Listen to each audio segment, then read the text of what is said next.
This is the brief on the mechanics of a classic two-cylinder overhead valve engine. This engine's a brilliant masterclass in mechanical synchronization, designed specifically to turn raw linear force into smooth rotational power. To really understand this synchronization, we're going to follow the engine's movement from the bottom all the way to the top. First, picture those yellow pistons sliding inside the cylinder bores connected to the crankshaft below via blue connecting rods.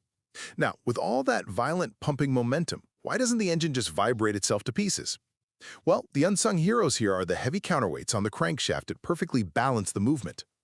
Second, we move up to the actual brain of the engine, the pink and yellow timing gears right on the block side. The crankshaft drives the camshaft through these gears at a highly specific ratio. Honestly, the precision required here is mind-blowing.